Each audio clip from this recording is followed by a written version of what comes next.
Hello friends, welcome to Johnny Talks. तो आज की इस वीडियो में हम डिस्कस करेंगे हिस्ट्री, ज्योग्राफी और पॉलिटी से संबंधित बहुत ही शानदार प्रश्न जो कि आपके आने वाले सभी कॉम्पिटिटिव एग्जाम के लिए काफ़ी हेल्पफुल होंगे। तो दोस्तों, जे अकाउंट्स का एग्ज़ाम भी आने वाला है और अन्य अदर एग्ज़ाम के लिए भी ये वीडियो जो है वो काफ़ी हेल्पफुल रहेगी। तो दोस्तों, बने रहिए वीडियो में अंत तक। हमने ये प्रीवियस ईयर के प्रश्न लिए हुए हैं तो इनको हम डिस्कस करने जा रहे हैं। आपको पता है दोस्तों, एचपीएसएससी जो है वो प्रीवियस ईयर के प्रश्न को रिपीट करता रहता है। तो चलिए शुरू करते हैं पहले प्रश्न से।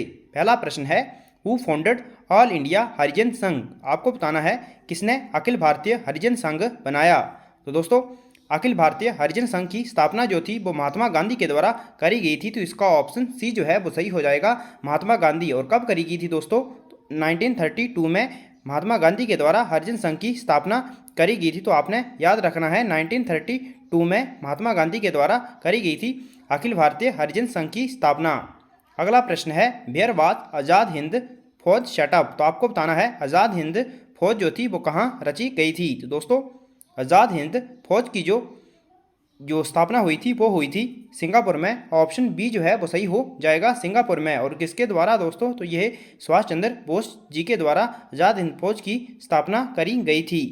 अगला है, Indian national Congress was founded by. तो दोस्तों, काफ़ी आसान प्रश्न है। भारतीय राष्ट्रीय कांग्रेस की स्थापना की गई थी तो ये की गई थी ए ह्यूम के द्वारा। ऑप्शन ए जो है वो करेक्ट हो जाएगा, ए ह्यूम के द्वारा 1885 ईस्वी में भारतीय राष्ट्रीय कांग्रेस की स्थापना करी गई थी। लेकिन दोस्तों, जब इन्होंने इसकी फाउंडेशन रखी थी तो इसका नाम भारतीय राष्ट्रीय कांग्रेस नहीं था, इसका नाम था Indian national union.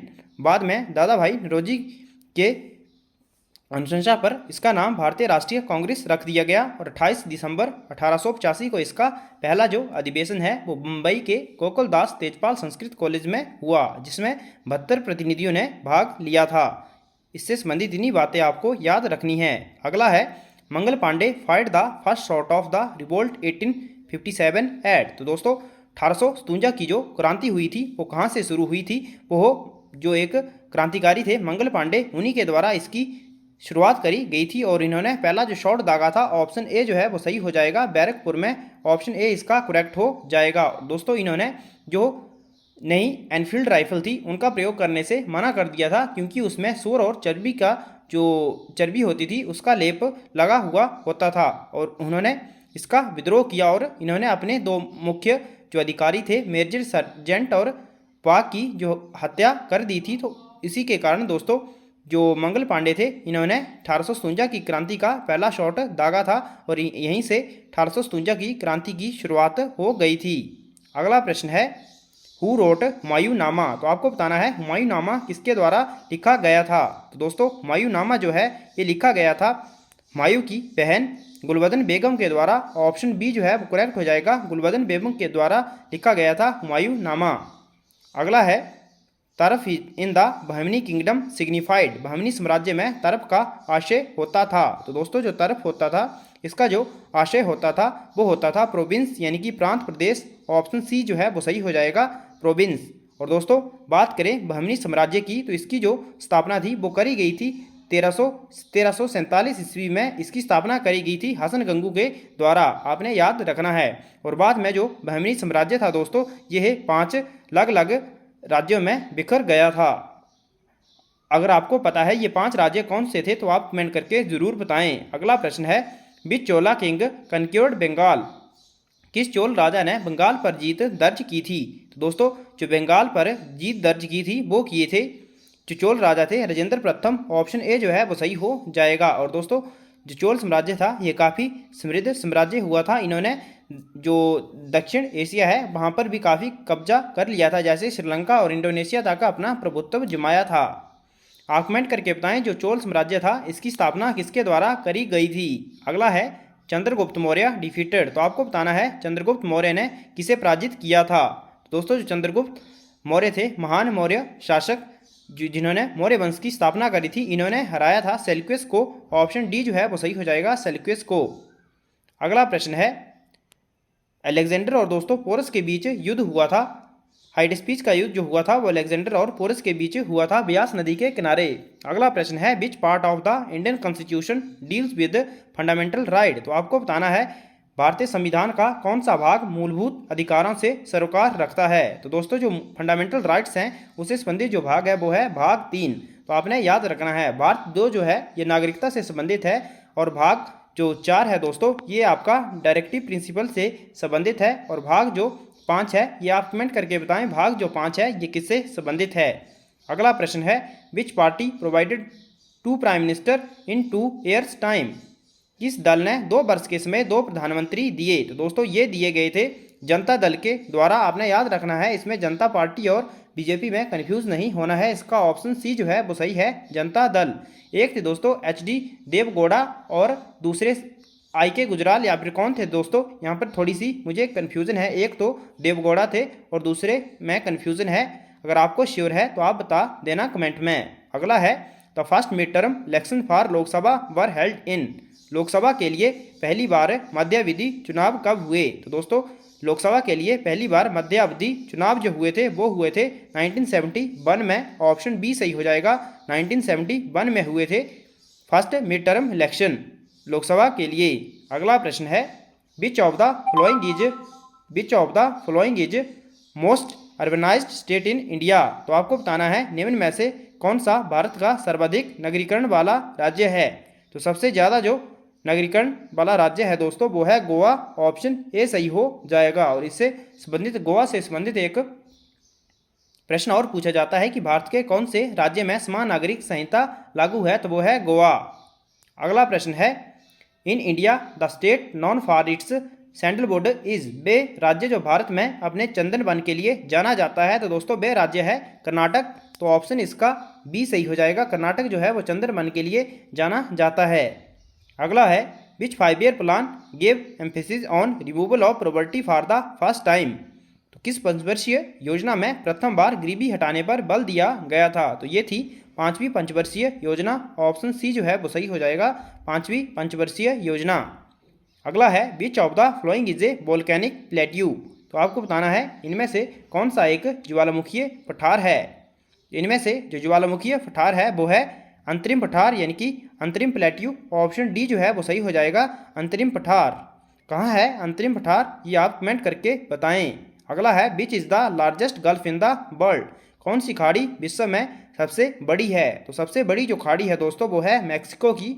Option B सही हो जाएगा, मैक्सिको की खाड़ी। अगला है in which atmospheric layer is ozone layer situated?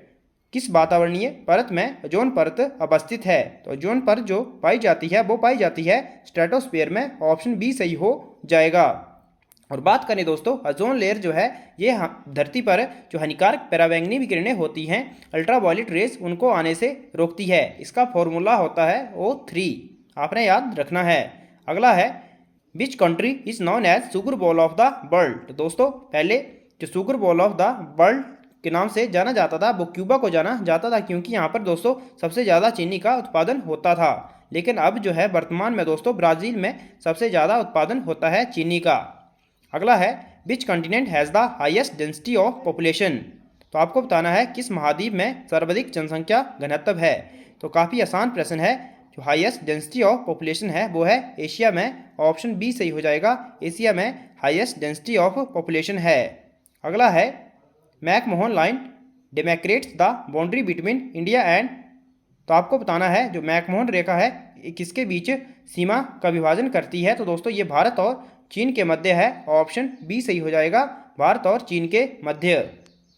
अगला प्रश्न है which of the following rivers flows from south to north? तो आपको बताना है इनमें से कौन सी नदी दक्षिण से उत्तर की ओर बहती है? तो इसमें जो सोन रिवर है दोस्तों ये बहती है दक्षिण से उत्तर की ओर। और दोस्तों ये किसकी सहायक नदी है? तो ये गंगा की सहायक नदी है। अगला प्रश्न है वैसे यमुना लेकिन गंगा जो मेन रिवर है गंगा की यह सहायक नदी है। अगला प्रश्न है Kanchenjunga national park is located at? Kanchenjunga राष्ट्रीय उद्यान स्थित है। दोस्तों जो कंचनजंगा राष्ट्रीय उद्यान है ये है सिक्किम राज्य में। ऑप्शन ए करेक्ट हो जाएगा। और कंचनजंगा दोस्तों बात करें भारत की सबसे हाईएस्ट पीक है। वैसे K2 को कहा जाता है जो गॉडविन ऑस्टिन है, लेकिन कंचनजंगा भी भारत की उच्चतम पर्वत चोटियों में से एक है। अगला है Dalmia Nagar of Bihar is famous for? Bihar का डालमिया नगर सुप्रसिद्ध है। तो किसके लिए प्रसिद्ध है ये प्रसिद्ध है दोस्तों सीमेंट के लिए। ऑप्शन ए सही हो जाएगा, सीमेंट। लेदर के लिए दोस्तों कौन सा प्रसिद्ध है? लेदर के लिए कानपुर काफ़ी प्रसिद्ध है। अगला प्रश्न है, light year is a measurement of, प्रकाश वर्ष का एक माप है। दोस्तों प्रकाश वर्ष जो है वो एक माप है, तो आपको बताना है जो लाइट ईयर है ये किसकी मेजरमेंट है। तो लाइट ईयर जो है दोस्तों ये दूरी का मात्रक है, यानी कि स्टेलर डिस्टेंसेस, यानी कि तारकीय दूरियों का। तो ऑप्शन सी सही हो जाएगा, तारकीय दूरियों का। अगला प्रश्न है, थर्मोप्लास्क प्रिवेंट्स हीट लॉस बाय, थर्मोप्लास्क उष्मा की हानि को रोकता है, रेडिएशन, कंडक्शन, कन्वेक्शन या फिर ऑल ऑफ दीज। तो इसका सही आंसर होगा ऑल ऑफ दीज, इसका सही आंसर हो जाएगा। अगला प्रश्न है, which are the relevant waves in telecommunication, दूरसंचार में कौन सी तरंगे प्रासंगिक होती हैं। तो दोस्तों जो टेलीकम्युनिकेशन है उनमें जो वेव्स यूज़ होती हैं वो होती हैं माइक्रोवेव्स। ऑप्शन सी जो है वो सही हो जाएगा, microwaves are the relevant waves in telecommunication. अगला है, a mixture of carbon monoxide and hydrogen, तो कार्बन मोनोऑक्साइड और हाइड्रोजन का जो मिश्रण है दोस्तों ये कहलाता है वाटर गैस। ऑप्शन बी सही हो जाएगा। और बात करें दोस्तों कार्बन मोनोऑक्साइड हाइड्रोजन, इसके साथ अगर नाइट्रोजन भी आ जाए तो दोस्तों वो प्रोड्यूसर गैस हो जाती है, आपने याद रखना है। अगला है, which of the flowing is a secondary cell, आपको बताना है इनमें कौन से सेकेंडरी सेल हैं। Fuel cell, dry cell, mercury cell या फिर नन ऑफ दीज। तो जो सेकेंडरी सेल में आते हैं दोस्तों वो लेड स्टोरेज सेल आते हैं इससे संबंधित। तो ऑप्शन डी इसका सही हो जाएगा, इनमें से कोई नहीं। अगला है, ब्रास कंटेन्स, पीतल में होता है, पीतल किससे बनता है। तो दोस्तों पीतल जो है ये मिश्र धातु है कॉपर और जिंक की। ऑप्शन ए सही हो जाएगा, कॉपर एंड जिंक। और बात करें दोस्तों कॉपर और जो टिन है इससे क्या बनता है, इससे बनता है ब्रॉन्ज। अगला प्रश्न है, red colour of Red Sea is due to, तो आपको बताना है जो लाल सागर है उसका लाल रंग किसके कारण है। मॉस, एल्गी, फंजाई या फिर बैक्टीरिया। तो दोस्तों जो रेड सी है इसका जो रेड कलर है वो है एल्गी के कारण, शैवाल के कारण। ऑप्शन बी करेक्ट हो जाएगा, शैवाल। अगला प्रश्न है, the most poisonous snake is, सर्वाधिक विषैला सर्प है, आपको इन ऑप्शन में से बताना है। सबसे विषैला सांप की बात करें दोस्तों वैसे वो टाइपन है, लेकिन उसके बाद किंग कोबरा आता है और उसके बाद क्रैत का नंबर आता है। तो इस ऑप्शन में सी सही हो जाएगा, क्रैत इसका सही आंसर हो जाएगा। तो दोस्तों आज की वीडियो में इतना ही। आज की वीडियो आपको कैसी लगी, उम्मीद करता हूँ वीडियो आपको पसंद आई होगी। तो वीडियो अगर आपको पसंद आई है तो वीडियो को लाइक करें और अपने दोस्तों में शेयर करें। और चैनल पर पहली बार विजिट कर रहे हो तो चैनल को भी जरूर सब्सक्राइब कर देना। Thanks for watching, God bless you all.